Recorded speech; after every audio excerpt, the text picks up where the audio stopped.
Te damos gracias, Padre, por permitirnos un nuevo tiempo de estar delante de tu presencia, dispuestos a aprender, dispuestos a abrir nuestros oídos, nuestra mente, nuestro espíritu y poder recibir uno más de tus rudimentos básicos y de esta manera poder ir solidificando nuestro proceso hacia la salvación y nuestra vida cotidiana de fe. Dame gracia, papá, en el nombre de Jesús, para transmitir los conceptos que hoy debemos desarrollar. En el nombre de Cristo Jesús, amén. Bien, buenas noches para todos. Vamos a continuar avanzando con este asunto de los rudimentos. Puedes pasar una fila más adelante, muchas gracias. Y estamos en el quinto de los sextos, en el quinto de los 6 rudimentos. Como de costumbre vamos a repasar para que puedan refrescar su mente. Versículo base, a ver si esta semana se lo aprendieron. Hebreos 6. Hebreos 6 del 1 al 3, por tanto, dejando los principios elementales de la palabra de Cristo, avancemos a la perfección, no echando otra vez el fundamento de arrepentimiento de obras muertas, de fe en Dios, de la doctrina de bautismos, de la imposición de manos, de la resurrección de muertos y del juicio eterno. Y esto haremos, si Dios lo permite. Nosotros sí vamos a echar mano a los fundamentos, lo estamos haciendo porque en realidad es la primera vez que los estamos desarrollando en esta profundidad. Como para continuar con el repaso y el trayecto que venimos haciendo, los 3 grandes grupos en los cuales se subdividen estos rudimentos: salir de la vida del mundo, incluye el arrepentimiento de obras muertas que nos hace salir de la carne, la fe en Dios que nos permite entrar al Espíritu. En segunda instancia, una vez que entramos a la vida de Dios, transcurrimos por el bautismo que nos hace salir de las prácticas corruptas. Vamos por la imposición de manos que nos hace entrar a los hábitos santos. Y finalmente, el último de los 3 grupos es vivir como hijos de Dios, que inicia con lo que vamos a desarrollar hoy, la resurrección de los muertos, haciéndonos salir de la tierra. Finalmente veremos la semana que viene lo que refiere al juicio eterno, que nos permite el acceso a la eternidad. Sintetizando una vez más lo visto hasta ahora, la salvación es el resultado del proceso por el cual pasa la vida del hombre. Es el acceso al reino de los cielos al finalizar el tiempo en la tierra. Esta salvación se inició en la eternidad, donde Dios elige a quienes lo aman conforme a su conocimiento previo, a su presciencia. Y en el plano temporal entra en juego la voluntad del hombre. El primer paso es el arrepentimiento de obras muertas, determinándose a no volver a pecar, y esto genera la fe en Dios, que introduce la voluntad humana a escuchar y obedecer a Jesucristo como dirección soberana de la vida. Al vivir en obediencia, el hombre es bautizado en Cristo, separándose de la tiniebla para acceder a la luz, y mediante la imposición de manos se lleva a cabo una transferencia, una delegación y una comisión para la práctica cotidiana y de servicio en la vida y ministerios santos, hasta hacer los hábitos naturales en el hombre. Y la última etapa del proceso, que inicia con la resurrección de los muertos, aunque biológicamente estén vivos, la resurrección deja atrás la conducta interior que proviene de la carne para acceder a ser transformados al interior espiritual del Hijo de Dios. Esta última frase como para ya empezar a entrar en el asunto que hoy vamos a ver. La resurrección de muertos, si bien como cristianos la asumimos y la damos por hecho absoluta y plenamente sin cuestionamientos, porque si cuestionáramos la resurrección de muertos, nuestra fe no tendría ningún tipo de validez, porque Cristo no habría resucitado y eso ya sería suficiente para que todo lo que proclama la Escritura, proclama la Biblia y profesamos, no tuviera argumento. Entonces, no nos cabe ni por un instante pensar en un cristianismo sin asumir esto como ya dado por hecho. No obstante, es válido indagar y estudiarlo. ¿Por qué? A medida que lo desarrollemos, irán comprendiendo de que sin hablar en sí de resurrección de muertos, hace ya un buen tiempo que venimos hablando de una vida resucitada, de una vida regenerada, de una vida reconfigurada, y en síntesis o en pocas palabras, de eso se trata la resurrección de muertos, aunque tiene muchos asuntos a desarrollar.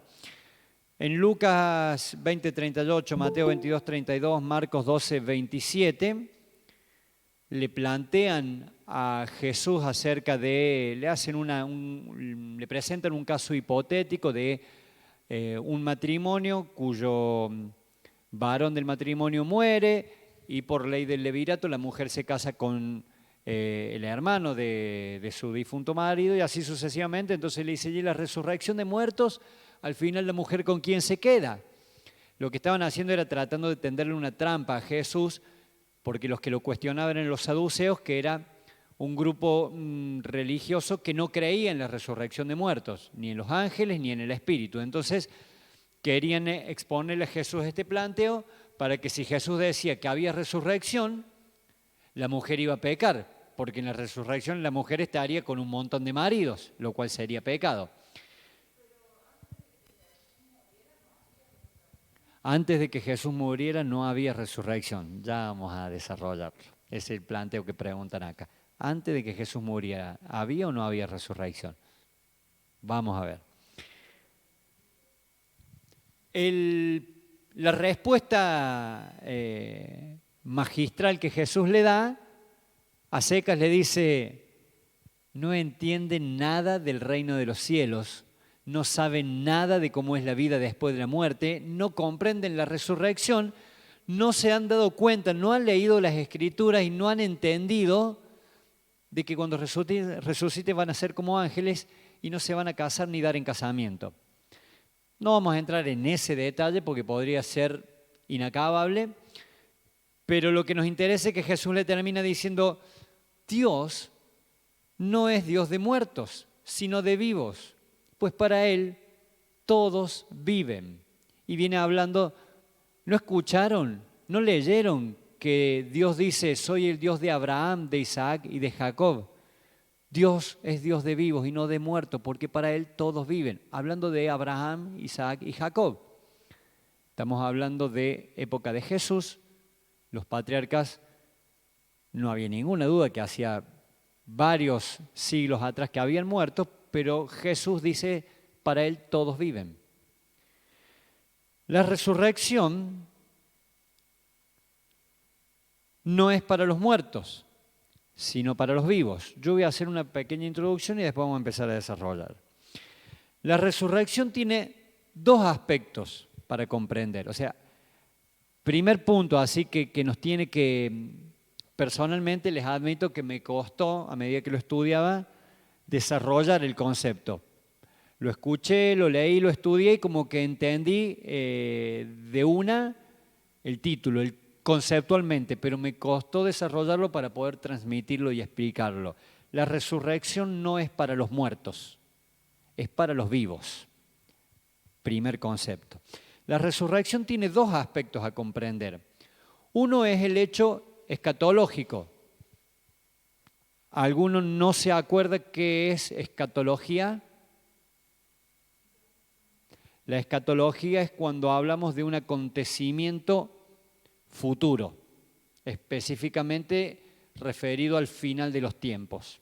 Todo lo que hable en la Biblia del final de los tiempos, el día final, el día de la segunda venida del Señor, el día del Señor, el juicio final, todo eso es escatológico, porque está hablando de lo que va a suceder, que Dios lo sabe, lo ha dejado escrito en la Biblia, pero no con toda claridad. Entonces, amerita mucho estudio e interpretación.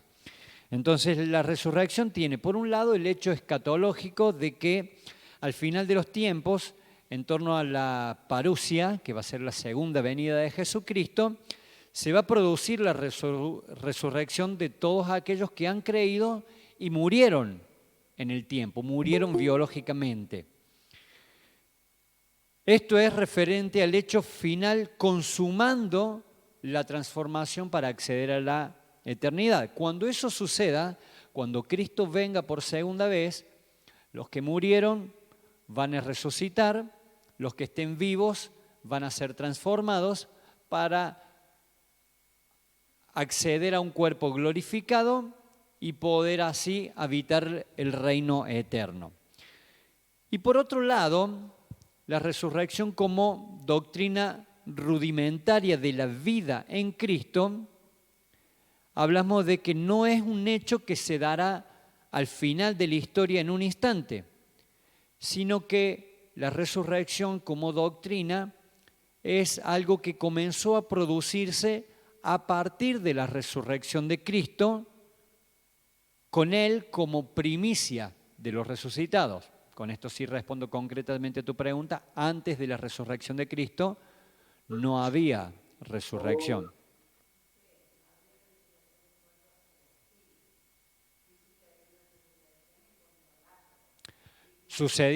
No había resurrección en cuanto al espíritu, pero sí sucedieron resurrecciones como Lázaro.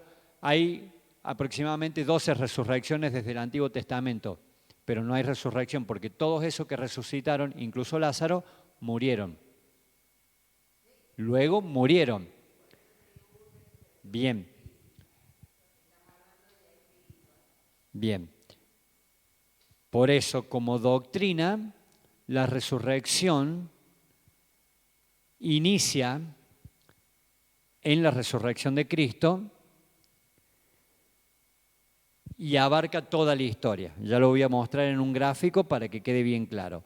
Cuando Cristo resucitó, todos los creyentes resucitaron con Él, tanto los que dormían como los que estaban vivos físicamente en ese momento y los que aún no habían sido concebidos en el vientre de su madre.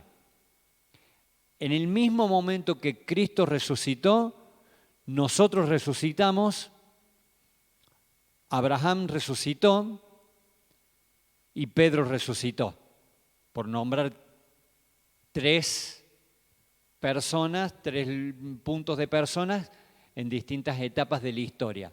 Pero la resurrección nuestra de Pedro o de Abraham sucedió en el momento que Cristo resucitó.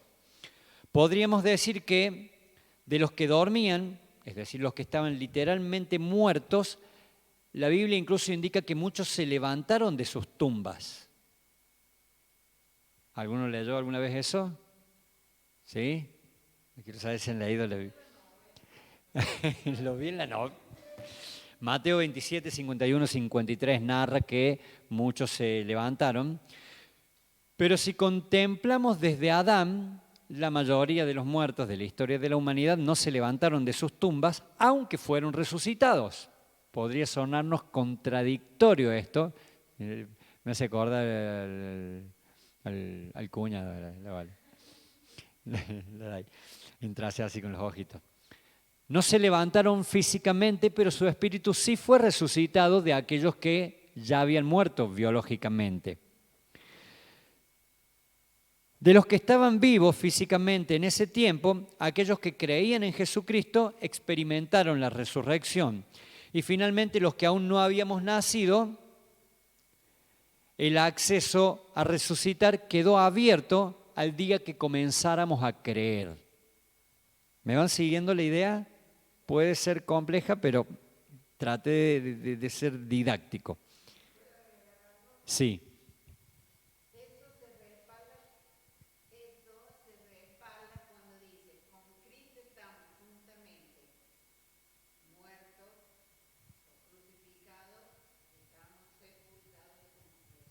Eso se respalda el verso que dice, con Cristo estamos muertos, sepultados y resucitados. Sí, absolutamente. Entendiendo esto como base de la resurrección, vale plantearnos una pregunta. ¿Para quién predicamos el Evangelio? ¿A quién le debemos predicar el Evangelio? A los que no creen. Sí, estaría bien, pero a ver quién se imagina algo más específico. ¿Quiénes son los que no creen? Muy bien, a los muertos. ¿A quién le tenemos que predicar el Evangelio? A los muertos. ¿A qué muertos? A los muertos. ¿A qué muertos? ¿A qué muertos? ¿A qué?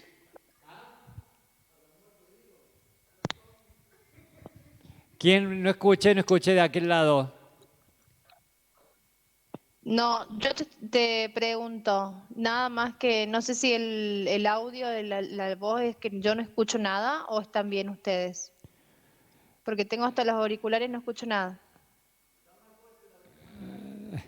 Dice el sonidista que tenés mal puesto el auricular. No. Fuimos chequeando con los primeros que se conectaron y los subimos al máximo acá y me dijeron que se escuchaba bien. Ah, bueno, entonces soy yo. Probá con otro auricular u otro dispositivo. Con la compu, si no. Dale, perdón la interrupción. Por favor, ningún problema. Voy a tratar de hablar más fuerte. No, está bien, no, después escucho bien. ¿Para quién se predica el Evangelio? En realidad la respuesta que yo tengo anotada, a ver, dice algo ahí, ¿me lo lees, Sole? Los muertos en pecado. Para los muertos vivos, dijo Hugo, y sí, es la respuesta más correcta de las que dijeron. El Evangelio lo debemos predicar para los vivos que todavía no resucitaron, porque los muertos nunca van a escuchar a Dios, porque Dios es Dios de vivos, no de muertos. Muertos, en todo sentido de lo espiritual, es aquel que Dios, por su presciencia, por su conocimiento previo, sabe que nunca va a creer. Entonces, por más que les prediquemos, nunca nos van a escuchar, porque nunca van a escuchar la voz de Dios. Nuestra predicación es para los vivos que todavía no resucitaron al Espíritu.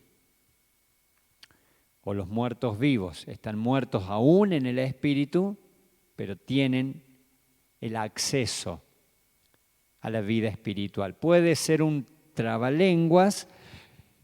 El detalle es que pocas veces vamos a tener el suficiente discernimiento que deberíamos, pero nos es complicado por todos nuestros sentidos y nuestra mente tener el discernimiento de reconocer con exactitud la dirección de Dios para que nos diga, en este no pierdas tiempo porque está destinado a no creer.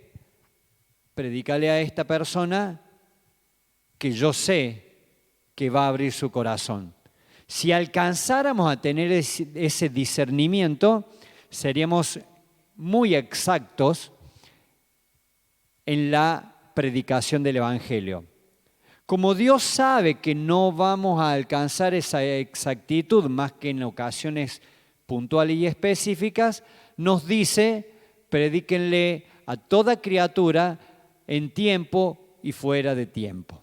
Bien, es sabio Dios, sabe cuál sería el ideal, pero sabe cuál es nuestra capacidad.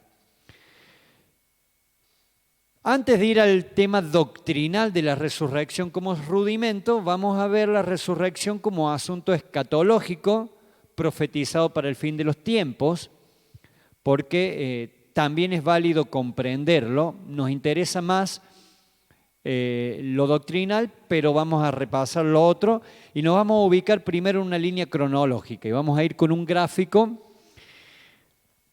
que voy a ir explicando. En primer aspecto, posicionemos la eternidad. Dentro de la eternidad encontramos, la eternidad no la podemos dividir en tiempo, pero no nos queda otra que ver de fragmentarlo para que nuestra mente lo comprenda. Entonces, en una primera instancia existió lo que Dios hizo de nosotros como el diseño de la vida espiritual. Dios, en algún momento de su eternidad, diseñó la vida espiritual. Luego desarrolló la historia de la creación material con lo que está detallado en Génesis y también lo que no se menciona en Génesis, pero ya hemos entendido que sucedió. En tercer lugar, llegará el día de el reino eterno, donde retornaremos a la eternidad. Dentro de esa historia, ahora vemos un plano general de la historia de la creación material. Dentro de esa historia, el hombre muere en el pecado, vive durante aproximadamente 4.000 años en ese estado hasta la obra de Jesucristo. El Hijo de Dios muere en el pecado y resucita a la vida. Entonces ahí Jesús resucita. Él resucita, permite el acceso para que todos resucitemos, pero 50 días después de eso, en la celebración de Pentecostés, el Espíritu Santo desciende sobre los que creyeron y ahí les da el acceso a la resurrección espiritual. O sea, si bien es como que Jesús abre la puerta cuando Él resucita, pero cuando Él asciende y envía el Espíritu Santo, en el Espíritu Santo envía encapsulado al Padre, al Hijo y al mismo Espíritu. Entonces ahí es cuando el hombre tiene la plenitud de toda la deidad y con eso puede acceder a la resurrección espiritual. Por eso es que Jesús los manda a permanecer esperando la venida del Espíritu Santo para que recién ahí pudieran empezar a manifestar el poder, porque el poder no lo podrían manifestar antes porque no lo tendrían, ya que el poder proviene del Espíritu de eternidad. ¿En dónde estoy? Acceso a la resurrección. Ese acceso se extiende hacia toda la historia del hombre, tanto hacia atrás como hacia adelante. Se extiende hacia atrás para los que creyeron y duermen y hacia adelante para los que creerán. Y finalmente, en la segunda venida de Cristo, a buscar su iglesia, acontecerá la resurrección de los santos que duermen, que se va a completar de esa forma la resurrección en cuerpo glorificado, y los que en ese momento estén vivos serán transformados, abandonando sus cuerpos corruptibles, accediendo al mismo cuerpo de gloria que Jesucristo dejó ver después de su propia resurrección. Este sería el panorama para verlo y comprender el proceso que nos va a llevar a la eternidad. ¿Quedó claro o hay alguna duda hasta acá? Sí, en pantalla lo ven. Compartimos la pantalla. Ahora vamos a empezar a leer mucho, así que vamos a tratar de ir rápido. En el Antiguo Pacto, Job 19, 25 y 26. Yo sé que mi Redentor vive, que al fin estará de pie sobre la tierra, y sé que después que este cuerpo se haya descompuesto, con este cuerpo veré a Dios. La resurrección debe ser una de las pocas cuestiones, uno de los pocos asuntos que no aparece en Génesis. Pero el detalle interesante es que el libro de Job es más antiguo que el Génesis. Entonces, desde antes aún del Génesis, desde mucho antes de la ley, Dios en su escritura ya nos permitía ver la resurrección. Recordemos esto como ley para comprender la Biblia y los pactos. Pacto eterno es todo lo que Dios menciona o explica o expone antes de la ley del Éxodo. El antiguo pacto es el que sucede desde el Éxodo hasta la resurrección de Cristo, y a partir de la resurrección de Cristo, o a partir de Pentecostés, para ser exacto, se inicia el nuevo pacto, que es la manifestación en plenitud del pacto eterno. Entonces, lo que está en la ley y no está antes de la ley, no está en el pacto eterno, no me animo a decir o aseverar que absolutamente todo, porque no lo tengo en pleno conocimiento, pero prácticamente todo lo que no está antes del Éxodo y está en la ley tiene caducidad en el tiempo. Pero lo que está referido a lo espiritual y está antes de la ley es eterno y se ratifica en el nuevo pacto. Entonces, la resurrección, si no la hubiera descrito Job, no la tendríamos antes de la ley.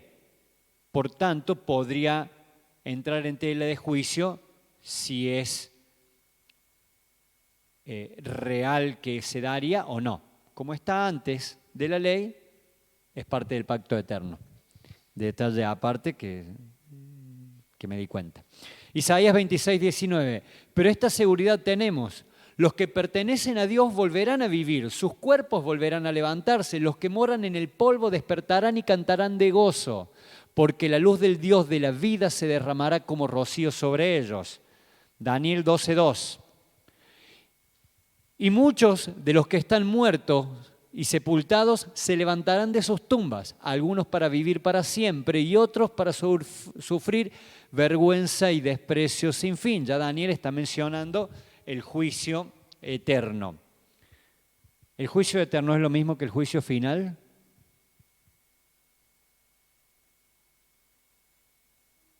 Los estoy haciendo pensar ahora. Supongo que sí, dice alguno. No, no es lo mismo, porque juicio final no existe en la Biblia.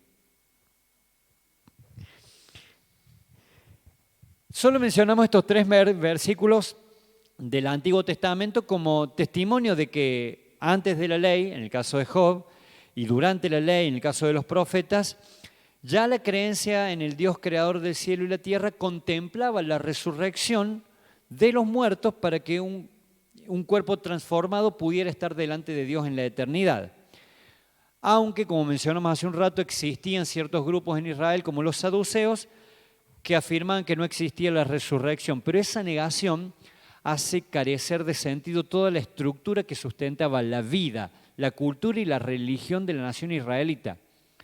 Es muy extraño que haya existido este grupo de saduceos, porque era una filosofía contradictoria con toda la cultura de los judíos. Resurrección en el día final. Primera de Tesalonicenses 4, del 13 al 17. Hermanos, dice Pablo, no queremos que ignoren lo que pasa con los que mueren, para que no se pongan tristes como esos otros que no tienen esperanza. Y esto ya es un palo para todos nosotros, que lloramos cada vez que a alguien se le acaba el tiempo en esta tierra. Los que murieron creyendo en Jesucristo serán los que resuciten primero. Luego, los que estemos vivos en ese momento, seremos llevados junto con ellos en las nubes para reunirnos con el Señor en el aire. Juan 5, 28 y 29. Viene la hora, y esto ya lo dice el mismo Jesús, viene la hora en que todos los muertos oirán su voz y saldrán de los sepulcros. Los que han hecho lo bueno resucitarán para tener vida, pero los que han hecho lo malo resucitarán para ser juzgados. Primera Corintios 15, del 51 al 55. Primera Corintios 15 es el pasaje que más desarrolla el asunto de la resurrección. Les voy a revelar ahora un secreto. No todos moriremos, pero todos seremos transformados. Ocurrirá en un abrir y cerrar de ojos cuando suene la trompeta final. Cuando esa trompeta suene, los que hayan muerto resucitarán con cuerpos nuevos que jamás morirán. Y los que estemos vivos seremos transformados. Porque es imprescindible que este cuerpo corruptible se convierta en un cuerpo incorruptible, que lo mortal sea inmortal. Cuando así suceda, se cumplirá la siguiente profecía. Ha sido devorada la muerte por la victoria. ¿Dónde está, muerte, tu aguijón? ¿Dónde está, sepulcro, tu victoria? Eso está, si no me equivoco, en Oseas, ese último párrafo que hace referencia a una profecía. Tanto los versículos que pertenecen al Antiguo Testamento como los que están escritos en el Nuevo permiten asumir sin ninguna duda que los que hayan creído van a acceder al reino eterno del Padre luego de reunirse con el Hijo, y esto va a ser en un cuerpo similar al que Jesús dejó ver cuando resucitó. Puede haber un montón de discusiones y debates acerca del momento, de la manera o sobre si los justos resucitarán juntamente con los injustos, será en tiempos diferentes, pero la Escritura no permite discusión sobre si va a suceder o no, sino que es clara y enfática de que así va a ser. No nos vamos a meter en el asunto de cómo se dan esos hechos porque es muy engorroso y no es del todo claro. ¿Bien? La gran duda de los seres vivos. ¿Qué pasa con los que, hablemos con términos apropiados, no nuevopactarios? ¿Qué pasa con los que ya duermen? Con los que ya murieron. ¿Qué sucede con los muertos mientras duermen o esperan el día del Señor? Lucas 23, 43. Entonces Jesús le dijo: de cierto te digo que hoy estarás conmigo en el paraíso. ¿De qué pasaje estamos hablando? De la crucifixión, el delincuente colgado a su lado, que le dice: acuérdate de mí cuando vengas en tu reino. Esta traducción, como muchas, ha sido causante de revuelo, de malos entendidos, interpretaciones erróneas, generando controversia, porque es confuso. Si leemos esto, ¿qué nos está diciendo? Te morís y te vas al paraíso. Eso es lo que nos dice ese pasaje. Cuando vamos al texto original, encontramos dos detalles muy importantes para una correcta interpretación de la Escritura. En primer lugar, el griego en el cual fue escrito el Nuevo Testamento no tenía signos de puntuación. En segundo lugar, el vocablo que yo resalté, que, no existe en el original. Por tanto, la traducción más apropiada es la siguiente: de cierto te digo hoy, estarás conmigo en el paraíso. Y nos dio vuelta por completo la interpretación que generalmente hicimos de ese pasaje. Es el único pasaje que podría decir: muero y me voy al paraíso. No existe otro pasaje que pudiera darnos a entender eso. Entendiéndolo correctamente, leyéndolo en griego, debemos afirmar que no existe pasaje que diga que una persona muere y automáticamente está con Dios. Sí hay pasajes que dicen algo muy diferente. Juan 6:40. Porque mi Padre quiere que todo el que reconozca al Hijo y crea en Él tenga vida eterna, y yo lo resucitaré en el día final. Hechos 24:15. Al igual que estos hombres, tengo la esperanza en Dios de que Él resucitará tanto a los justos, Él resucitará tanto a los justos como a los injustos. 2 Corintios 4:14. Sabemos que el mismo Dios que resucitó al Señor nos resucitará también a nosotros con Jesús y junto con ustedes nos llevará a su presencia.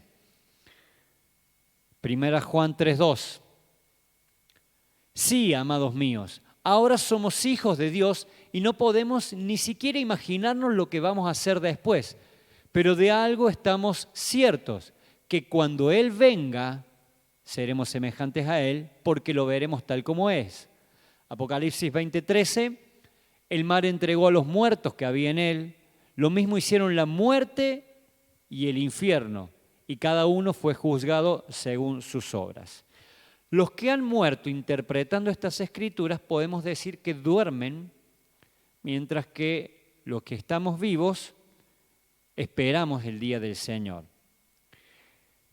El detalle que debe mantener nuestra alma libre de dolor y angustia por los que duermen, porque obviamente decimos, bueno, a ver, si lo entendemos así, sabemos que aquellas personas que duermen no están en este nuestro tiempo con Dios, como hubiéramos querido, como anhelaríamos que así fuera. Pero lo que debe mantener nuestra alma libre de dolor, de angustia y de esa sensación es que para ellos no hay tiempo ni padecimiento. Su reloj se detuvo al momento de cerrar sus ojos y va a continuar en la eternidad a partir de la resurrección, como si todo hubiera sucedido en un instante. Cerré los ojos, morí, terminé mi parpadeo y estoy en la eternidad. No están ahí roncando, soñando.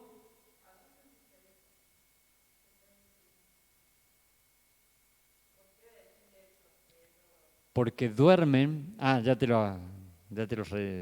Me pregunta acá la Sole, ¿dónde dice? ¿Por qué estoy diciendo esto? Bueno, es que tengo la explicación antes de los versículos. Eclesiastés 9. Porque los que viven saben que han de morir, pero los muertos nada saben y nunca más tendrán parte en todo lo que se hace debajo del sol. Job 14:22. Así el hombre muere y no vuelve a levantarse hasta que no haya cielo, no despertarán ni se levantarán de su sueño. Hechos 7:60. Esteban, cuando estaba siendo asesinado y puesto de rodillas, clamó a gran voz: Señor, no les tomes en cuenta este pecado, y habiendo dicho esto, durmió. 1 Corintios 15:6. Después apareció a más de 500 hermanos a la vez, de los cuales muchos viven y aún otros duermen. 1 Tesalonicenses 4:13 al 18. Pero no queremos, bien, lo que leímos antes, no queremos que ignoren acerca de los que duermen, para que no se entristezcan como lo hacen los demás que no tienen esperanza. Básicamente, Eclesiastés y Job no saben nada, no saben lo que sucede. ¿Por qué? Porque están esperando, su alma está esperando, pero su alma está dormida, no tiene sueños, porque esos son una cuestión, los sueños son algo de la parte psicológica de la mente.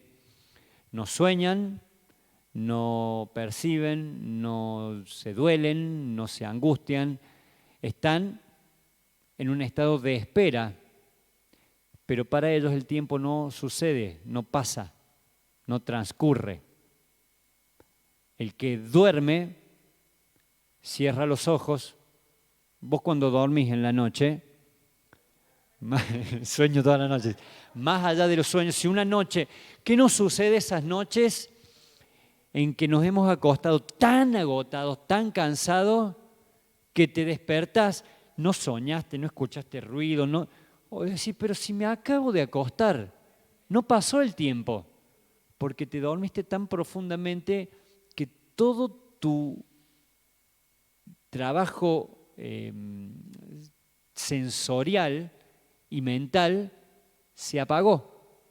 Entonces, no pasó el tiempo, pasaron 8 horas, pero el tiempo no pasó.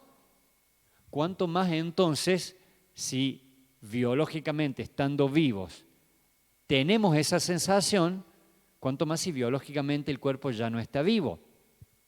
Entonces nosotros nos entristecemos porque debemos entender y asumir que los que murieron no están en este momento en el paraíso, pero debemos gozarnos en que ya están con el pie dentro, porque murieron creyendo, pero no están padeciendo nada. ¿Sí? ¿Me hago entender? En conclusión, muerte es un estado de inconsciencia absoluta del alma hasta que Jesucristo regrese por su iglesia y los que duermen resuciten transformados en sus cuerpos. ¿Bien? ¿Me van siguiendo hasta acá? Dios de vivos. Mateo 20, 30 y 31. Porque en la resurrección ni se casarán ni se darán en casamiento, sino que serán como los ángeles de Dios en el cielo. Pero respecto a la resurrección de los muertos, ¿no han leído que les fue dicho por Dios cuando dijo: yo soy el Dios de Abraham, de Isaac y de Jacob? Dios no es Dios de muertos, sino de vivos, pues para Él todos viven. Para Dios los tres patriarcas viven, aunque la Escritura jamás indica que alguno de ellos se levantó de los muertos, sino por el contrario, de cada uno de ellos se narra sobre su muerte y sepultura. 1 Corintios 15, del 12 al 20. Ahora bien, si se predica que Cristo resucitó, ¿por qué algunos andan diciendo que no existe la resurrección de los muertos? Si no hay resurrección, Cristo no resucitó tampoco. Y si no resucitó, vana es nuestra predicación y vana es la fe de ustedes. En ese caso, los apóstoles seríamos unos mentirosos porque afirmamos que Dios levantó a Cristo de la tumba y esto es imposible si los muertos no resucitan. Y si no resucitan, Cristo está muerto todavía. Y la fe de ustedes es una ilusión, todavía están en sus pecados. Además, los cristianos que ya han muerto están perdidos. Si el ser cristiano nos fuera de valor solo en esta vida, seríamos los seres más desgraciados del mundo. Pero Cristo sí resucitó y al resucitar se convirtió en el primero de los que resucitarán un día. El Evangelio habla de salvación y eso es estar en Cristo. Eso es ser introducidos en Cristo desde el arrepentimiento y por la fe. Salirse de los hábitos al bautizarnos en Él y acceder a las obras dignas por la impartición mediante la imposición de manos. Ven acá cómo concatenamos todos los rudimentos. Lo voy a reiterar. La salvación es estar en Cristo, ser introducidos en Cristo desde el arrepentimiento y mediante la fe. Salir de los hábitos de pecado al bautizarnos en Él y acceder a las obras dignas por la impartición mediante la imposición de manos. Pero esto no puede ser efectivamente cumplido en la vida de nosotros si no resucitamos, estando vivos. Si no resucitamos como Jesucristo, después de la obra de cruz, sepultura y tumba vacía, lo hizo. En pocas palabras, somos salvos por la muerte en la cruz, pero estamos vivos por la resurrección. El centro de la fe no es la cruz, sino la resurrección, porque podría haber fe sin cruz. Jesús podría haber muerto de cualquier manera. La lapidación era otro de los métodos de tortura que se aplicaba a los blasfemos, tal como le sucedió a Esteban. Entonces podría haber lapidación y en vez de colgarnos una cruz nos colgaríamos una piedrita. Podría haber salvación, perdón, sin cruz. Podría haber fe sin cruz, pero no podría haber fe sin resurrección. Es necesario comprender un aspecto básico de la ley y la gracia para entender la resurrección. Voy a leer para no trabarme y confundir. La ley que Dios nos dio desde el Éxodo exige, normatiza, legaliza, indica cómo se debe proceder y vivir para satisfacer a Dios. Pero es difícil de cumplir para el hombre pecador porque contiene aspectos que son referentes a una esencia espiritual y no física. amar a Dios con todo nuestro ser es más espiritual que física. Todo lo que respecta a amarlo en nuestra dedicación de tiempo, de esfuerzo, de atención para portarnos bien, requiere un esfuerzo sobrehumano, que si no tenemos el espíritu regenerado no podremos cumplirlo. Entonces ya el primero de los mandamientos se torna incumplible por voluntad humana. La gracia, en cambio, suministra para que la ley pueda ser cumplida. Transforma la naturaleza del hombre para que desde nuestro interior tengamos lo necesario y así lo espiritual pueda manifestarse en lo material. Es decir, Dios nos dio una ley sabiendo que sin resurrección no iba a poder cumplirse. En la resurrección, en el envío del Espíritu en Pentecostés, Él envía la gracia que había mostrado en Jesucristo. Vimos su gloria, dice Juan, lleno de gracia y verdad. Ese mismo contenido, esa misma naturaleza la envía en el Espíritu Santo para que, teniendo esa naturaleza dentro, podamos empezar a cumplir la ley. Por tanto, es imposible cumplir la ley sin resurrección. La ley de Dios fue diseñada desde el corazón de un Dios que es espíritu y se rige por la capacidad del espíritu para cumplir esa ley. Los seres humanos sin Dios no están vivos en el espíritu, por tanto, son incapaces de responder a la ley.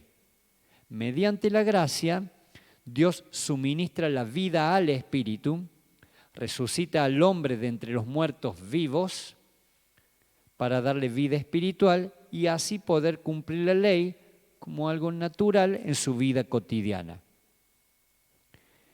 Entonces, si Dios es Dios de vivos y no de muertos, por su gracia está obligado a resucitarnos en vida para vivir cumpliendo su ley.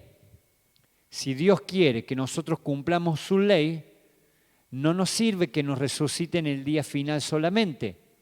Debe resucitarnos cuando aún nuestra biología está latente. Entonces podremos vivir cumpliendo su ley. Los que murieron antes de Pentecostés no pudieron cumplir la ley. Creyeron, murieron con la esperanza pero no la pudieron cumplir. Fueron salvos exclusivamente por gracia. Los que han muerto o moriremos después del envío del Espíritu, sí accedemos a su gracia, por tanto, estamos en condiciones de cumplir la ley. ¿Me van siguiendo? Tengo una duda. Sí. Es como que se me mezcla, no sé si estoy entendiendo bien el tema de la ley, porque siempre lo hemos puesto como contraparte de la gracia. Uh-huh. Entonces, si tenemos que resucitar para cumplir la ley que sería vivir como Dios pensó desde el principio para nosotros, ¿eso sería la ley? Exactamente comprendido. Si vos lees el Decálogo, no nos vayamos a las tradiciones, ni nos vayamos a la ley de los ritos sacerdotales, todas las normas de purificación y todo eso, que son parte de la estructura en la cual se iba a regir la nación de Israel. La ley son los 10 mandamientos. Ama al Señor tu Dios con todo tu corazón, con toda tu alma, con toda tu fuerza.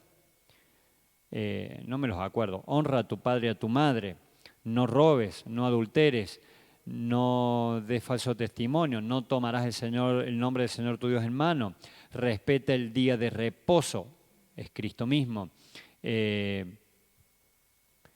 Son normas de conducta,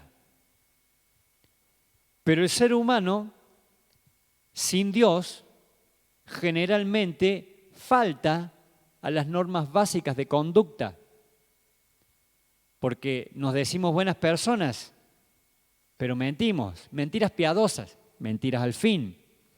Desobedecemos a nuestros padres, es deshonrar. No cumplimos con amar a Dios con todo. No respetamos el día de reposo, ni en lo literal de tomarnos descanso, ni en lo espiritual de entrar a la presencia de Cristo. ¿Me explico?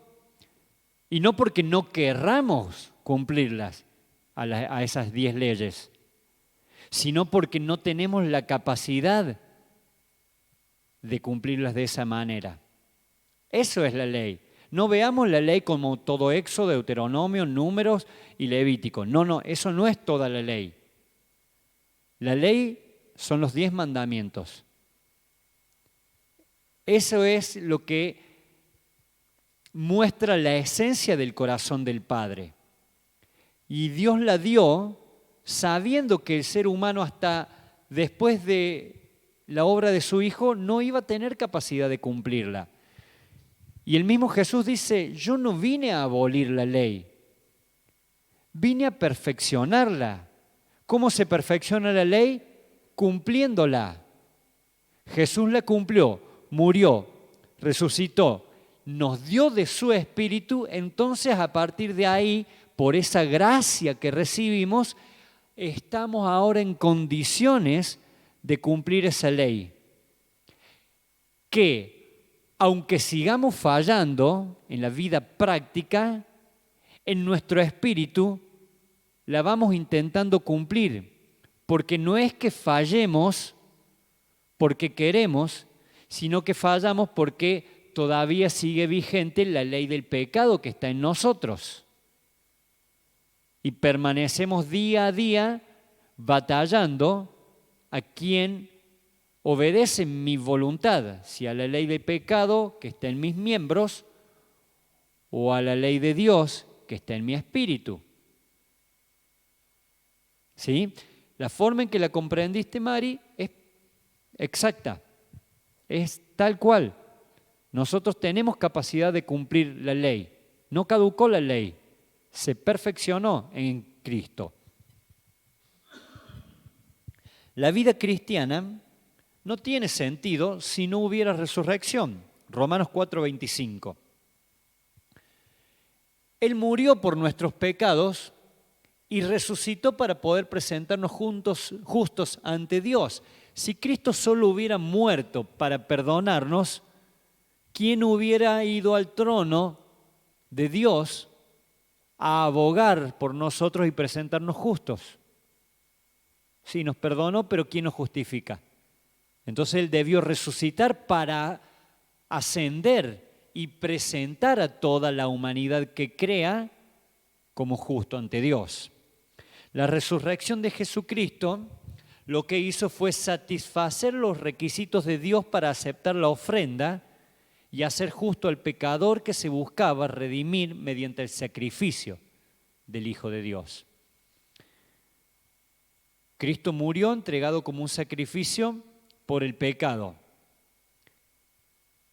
Como resucitó, la resurrección fue prueba suficiente para Dios de que la ofrenda había sido aceptada. Si la ofrenda no hubiera sido suficiente, si Cristo no hubiera satisfecho el requisito de Dios para justificar el pecado, Cristo no se hubiera levantado de la tumba. Juan 12:24, es verdad que si un grano de trigo cae en tierra y no muere, se queda solo, pero si muere, produce mucho fruto. En el tiempo en que Jesús dice esto, estaba pasando por una etapa donde su popularidad era elevada. Venían seguidores de todos lados, hasta griegos venían. ¿Por qué? Porque hacía poquito había resucitado a Lázaro. Entonces ya daba mucho que hablar y los opositores eran solo los religiosos que no lo toleraban. Y en lo mejor, en el pleno de su trayectoria, de su carrera de fama y popularidad, suelta esto, hablando de sí mismo: si no muero no doy fruto. El grano de trigo presentado es como una cápsula que tiene la manifestación de la gloria. Lo que se había visto de él no era manifestación de gloria. Él había mostrado un envase que contenía gloria, que portaba la gloria, porque la gloria no iba a ser manifestada hasta no destruir ese envase para poder liberar la vida que había en su interior.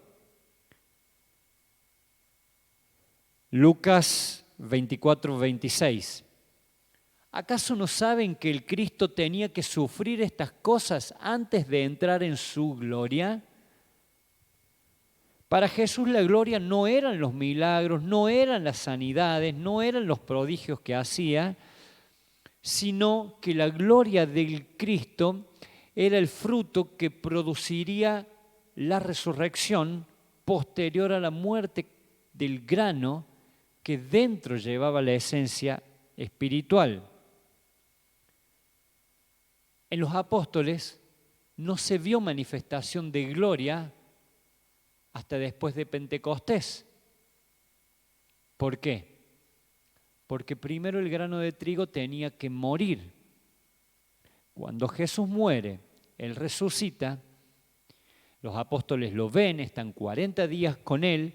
En esos 40 días Él les enseña el reino eterno, les dice que esperen, y podríamos decir que durante esa espera ellos estaban muriendo para que el día de Pentecostés, cuando descendiera el Espíritu, los resucitara y a partir de ahí manifestaran la gloria que Jesús tenía encapsulada, que tenía dentro. Todo lo que tiene vida en la creación es fruto de la gloria de la vida que el Señor puso en la creación.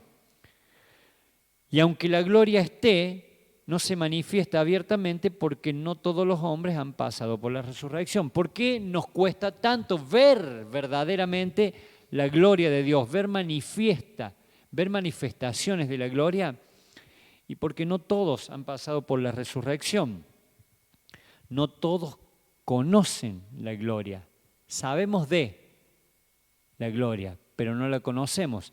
Habacuc 2:14, viene el día en que la tierra será llena del conocimiento de la gloria de Jehová.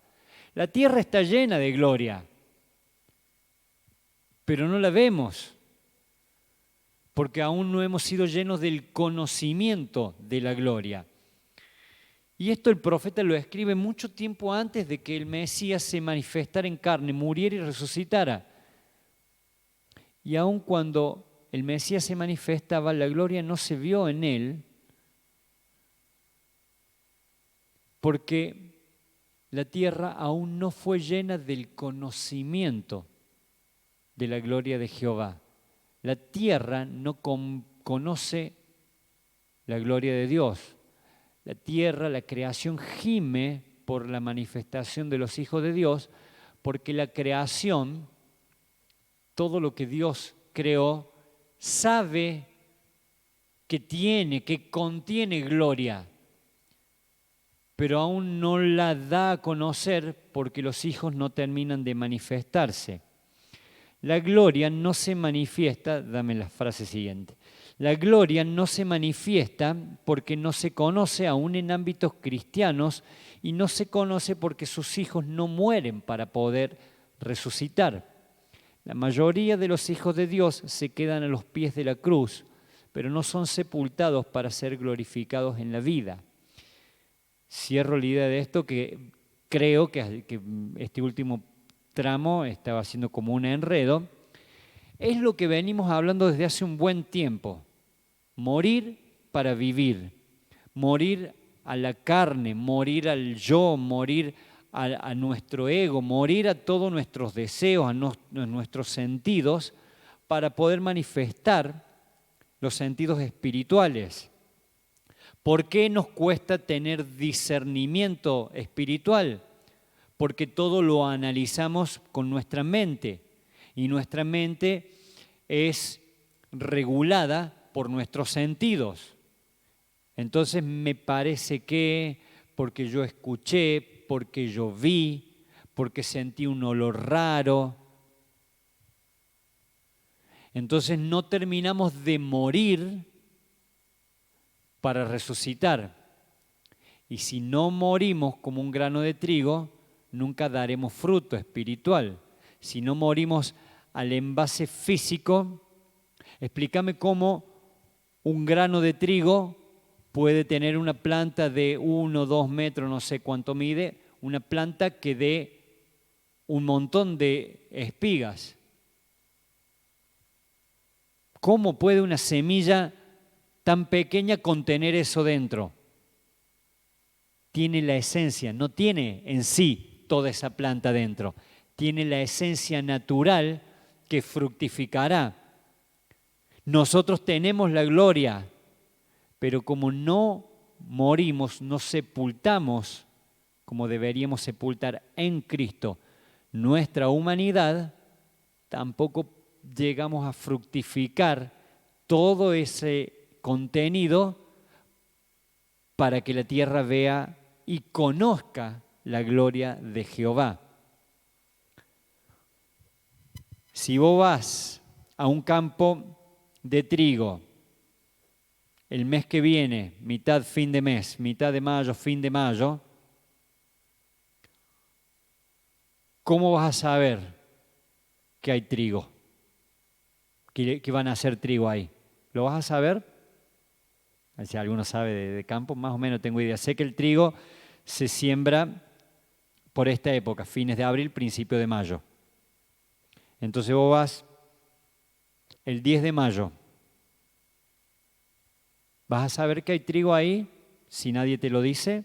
No. ¿Por qué? Porque el grano de trigo está sepultado bajo tierra, pero aún no ha resucitado. Cuando vayas al campo de acá a 1 mes y medio, 2 meses, empezarás a ver plantas. Y las ves y si conoces dirás, son de trigo. Lo mismo debería suceder con nosotros.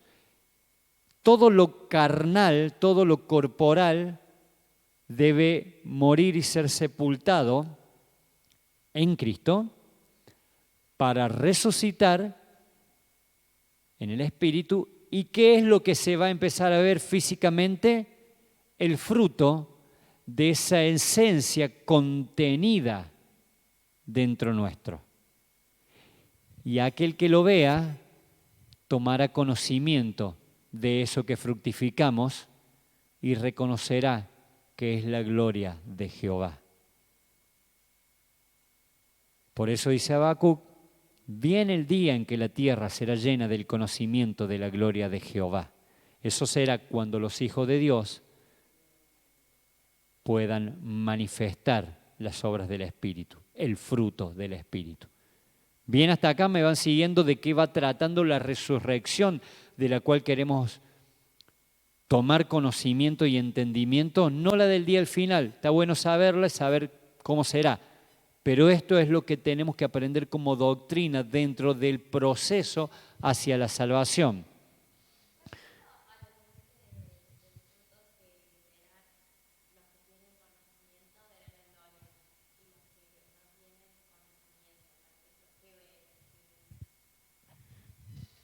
Respecto a los que tienen conocimiento y los que no tienen conocimiento.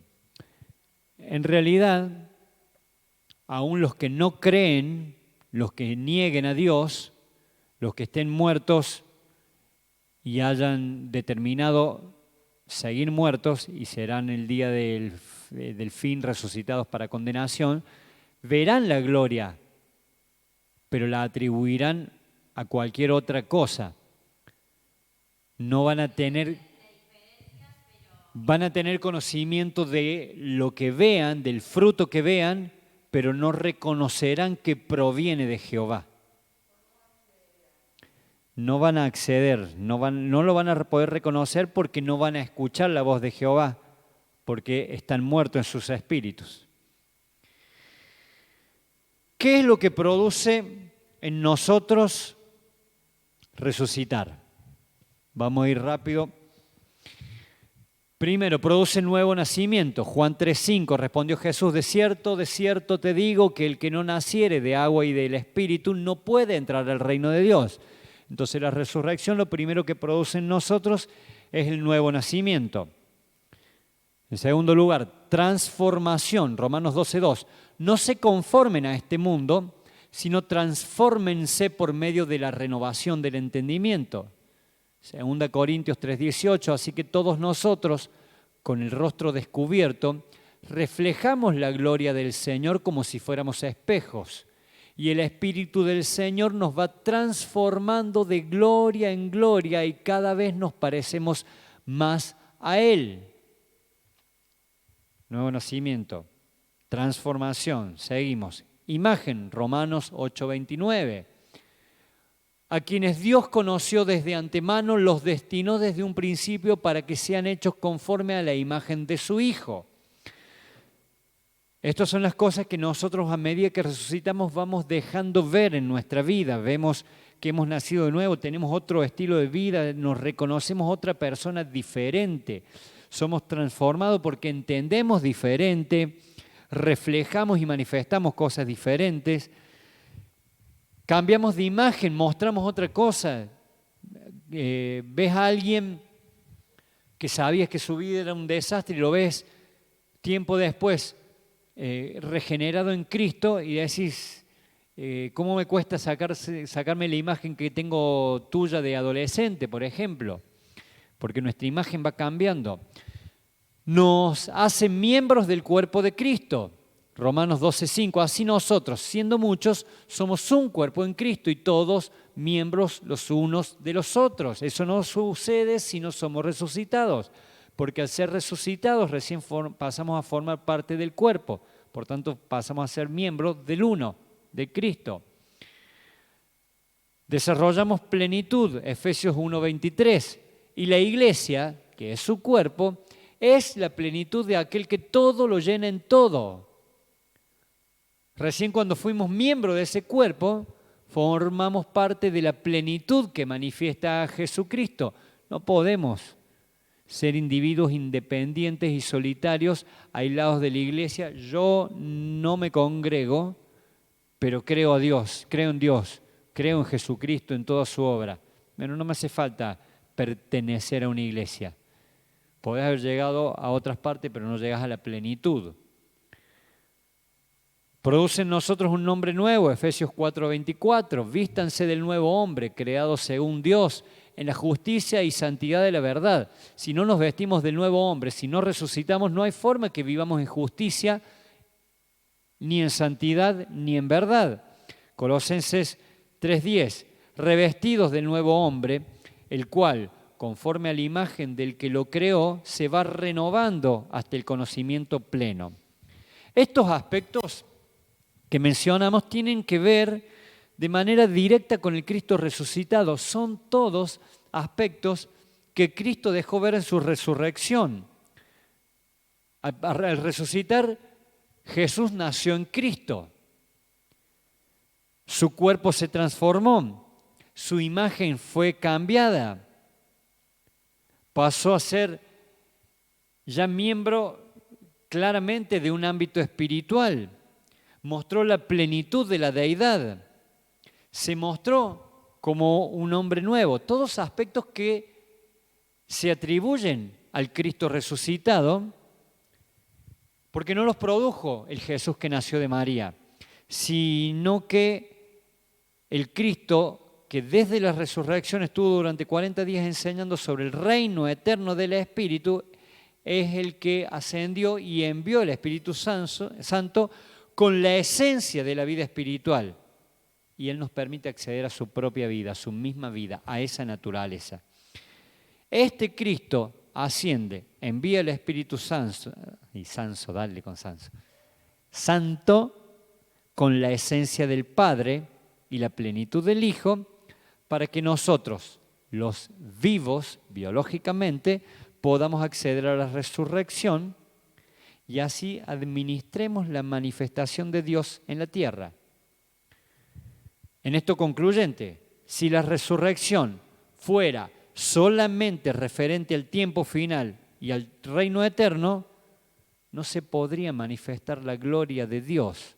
No podríamos ser administradores de su gracia, ni mucho menos podríamos ser ministros competentes de un nuevo pacto. Con todos estos puntos y aspectos que venimos desarrollando, debemos comprender cada vez con mayor claridad que la resurrección es para los vivos y no para los muertos.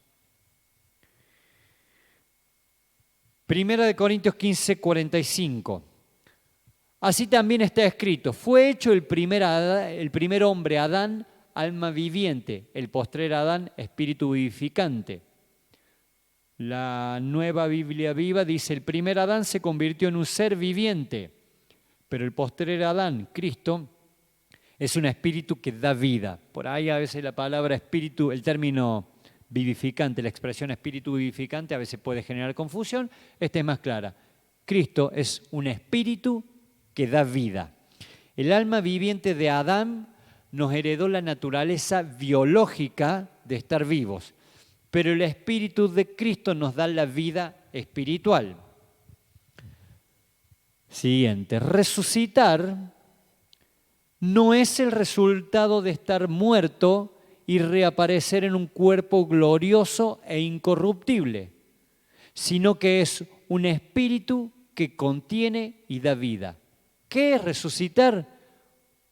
Ser un espíritu que contiene vida y da vida. Eso es vivir resucitado. El hombre que renace en el espíritu y alcanza una expresión de lo eterno sobre la tierra es el que ha gustado la resurrección, aunque su cuerpo aún no haya sido procesado.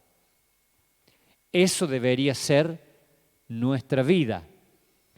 Gustar la resurrección, poder manifestar la gloria de Jehová aún en este cuerpo corruptible y que se deteriora. ¿Sí?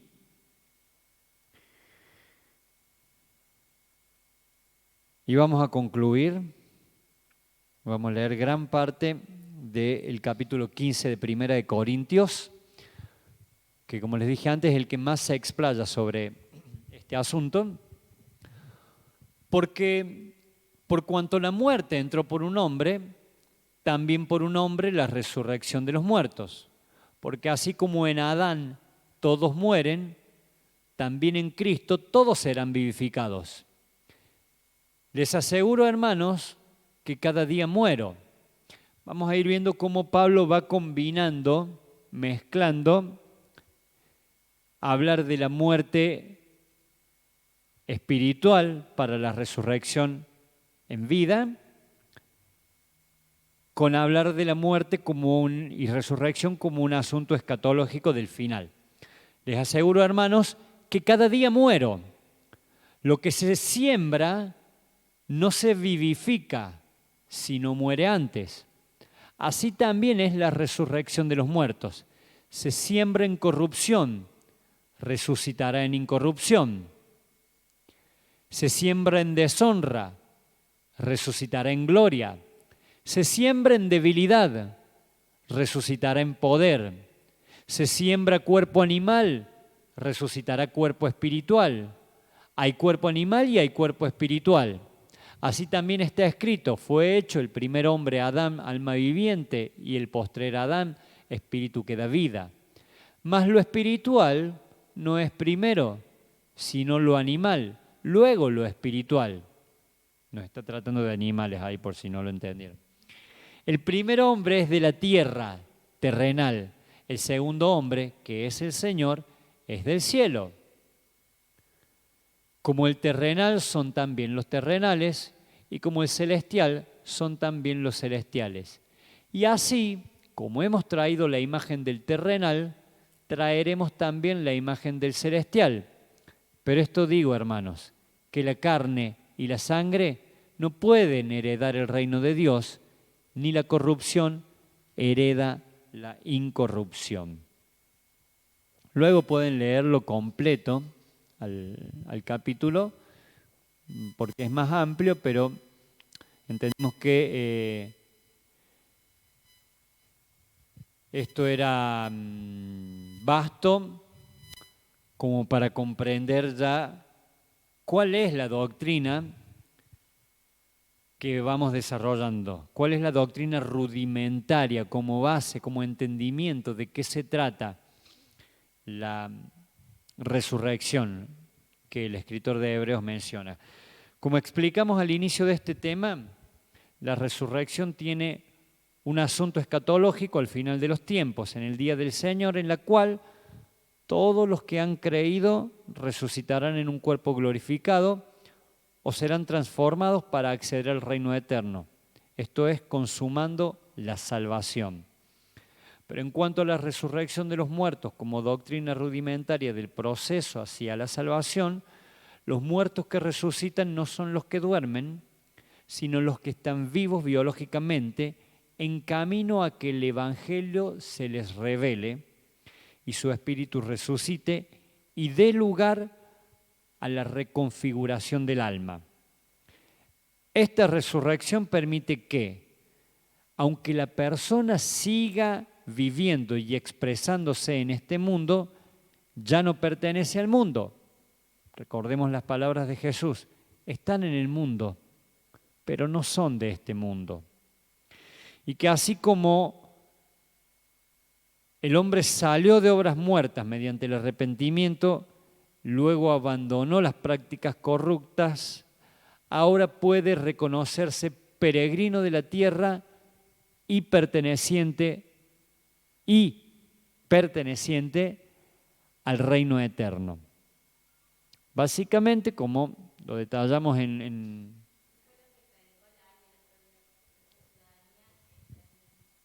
nuestra ciudadanía no pertenece a esta tierra, es del reino de los cielos y nosotros somos peregrinos y advenedizos, creo que dice una versión tradicional. Entonces vemos cómo al ir profundizando vamos comprendiendo este proceso de arrepentimientos de obras muertas, salimos de la carne. Lo voy a repetir 80 veces para que se nos haga claro los conceptos de estos rudimentos. El arrepentimiento de obras muertas que nos hace salir de la carne y la fe en Dios nos hace entrar al Espíritu. El bautismo nos hace salir de las prácticas de las cuales nos arrepentimos, porque nos arrepentimos, pero por un tiempo las seguimos practicando. El bautismo en Cristo y estar introducidos en Cristo nos permite salir de esas prácticas y la imposición de manos nos hace entrar a los hábitos, a las prácticas, a las costumbres santas, porque nos delega autoridad, nos da posición, nos da poder para llevar a cabo las prácticas santas. Y la resurrección de los muertos es lo que nos hace ya literalmente considerarnos peregrinos en la tierra y acceder a ser ciudadanos de la eternidad, aunque aún estemos por acá. ¿Sí? Este es el punto de vista, digamos, que debemos tener para comprender correctamente los rudimentos. ¿Bien? Dios mediante, si nos da gracia y revelación, estaremos completando todo este proceso la semana que viene al hablar de juicio eterno, que es lo que nos hace entrar concretamente a la eternidad. Bien, ¿queda ahora alguna duda, alguna consulta? Probablemente sí, porque sé que este creo que ha sido el tema, al menos a mí me resultó más engorroso y complejo de los que venimos viendo en estas clases, pero tratamos de explicar lo mayor posible. Cualquier duda que haya, por favor, háganla llegar para poder desarrollarla. Bien, Dios nos dé gracia y nos permita poder entrar en la profundidad de sus riquezas y vivir cada vez más firmemente como sus hijos.